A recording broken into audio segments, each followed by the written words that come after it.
Then once you step out of matter, you go into, or the physical plane, you go into what's referred to as the plane of force.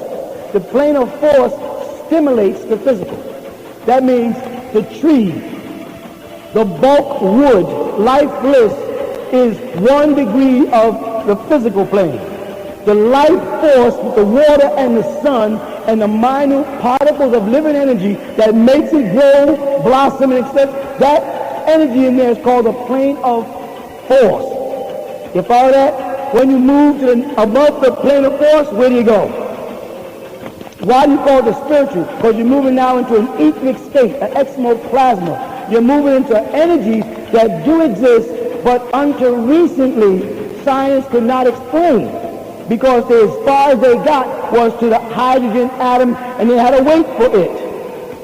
And then, as they got more advanced and more technology and computers, now they found out the atom is composed of smaller particles. The problem comes in, I've explained this a lot of times, but you got to bear with me.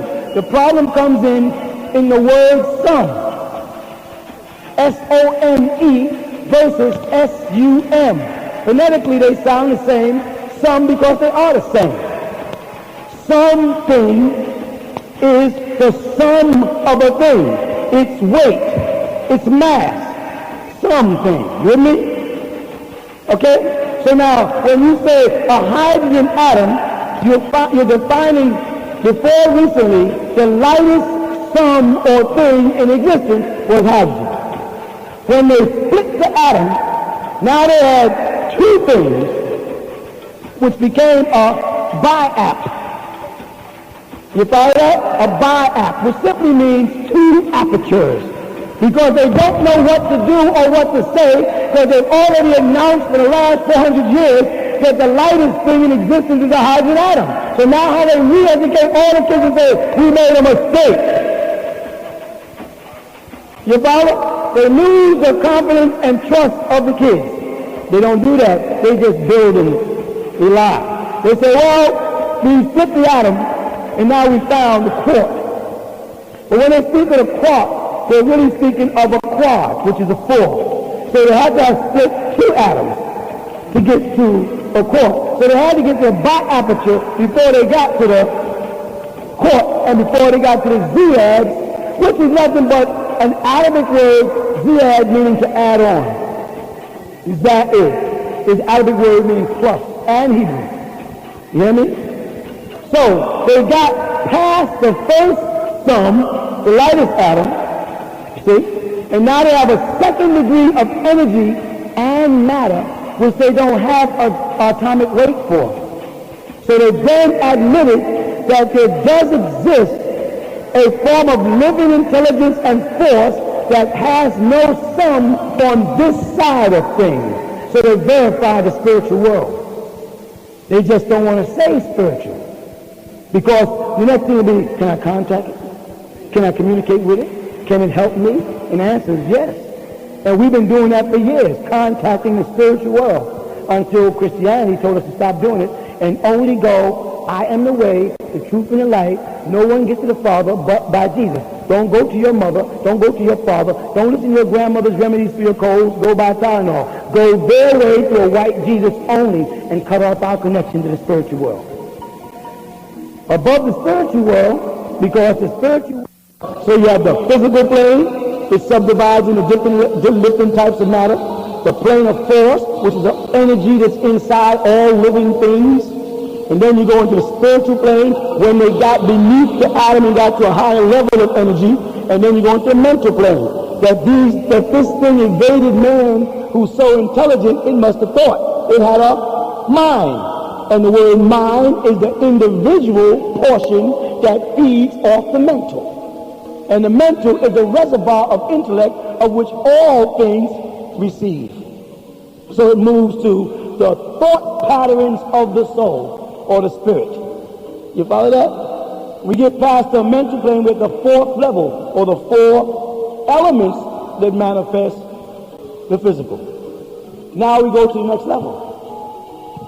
The plane of what? Truth. Truth. They say divine truth. It's the plane of truth. But truth is not always reality. You follow that? Just like the truth was when it was taught that hydrogen was the lightest atom. The next level was reality, that it's not. But it was accepted and believed during the period that they were not intelligent enough to find out that it wasn't the truth. So you have the plane of truth. Plane of truth is what you're calling me. I exist. What I am. Who I am. My personality. What I've shaped myself to be. What I want people to think I am. What I really know I am. What I don't like about myself. That's the truth. But then there's a reality. What are you really? You follow? And that manifests the answer only to you and nobody else. So you can tell me the truth about yourself, but the reality about you only you admit to, because you can't lie to yourself. Then you move from the divine truth into divine reality. And when you're at divine reality, you are at the threshold or the bosom of godliness, where no lies come in, because everything is a reality.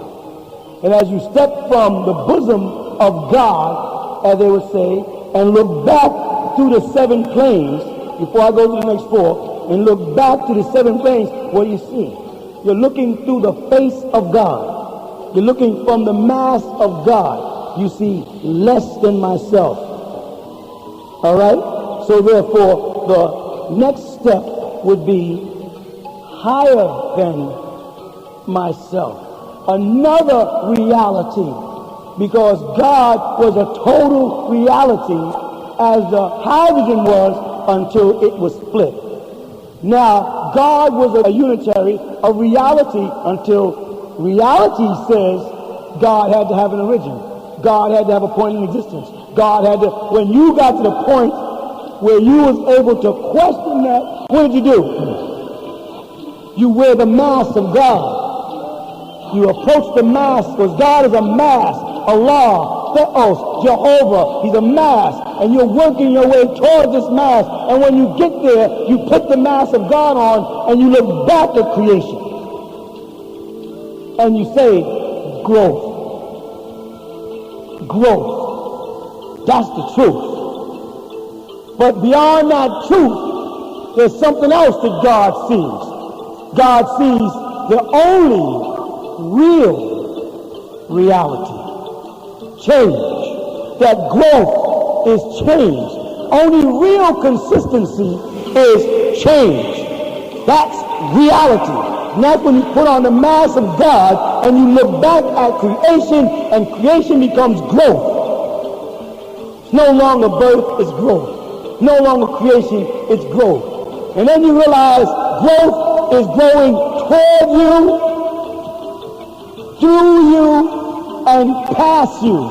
It's constantly changing. You're born, you grow, numbers age, and you die. Your flesh becomes a part of the soil for more trees, and it continues to go on.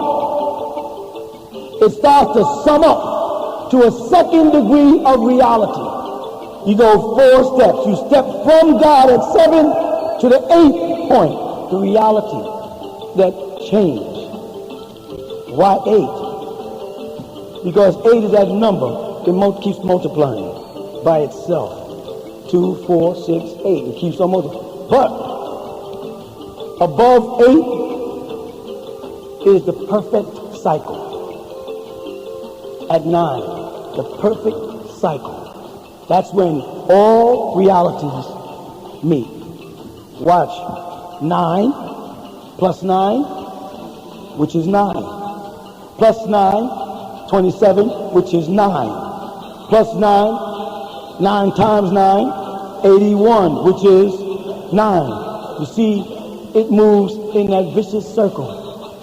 Once you get to 9, which is now your 7, 8, 9, reality is gone, the court is gone, the soul is gone, the higher purpose manifests itself as naught. You know what that means? Non-existence. Because 10 does not exist. 10 takes you back to 1.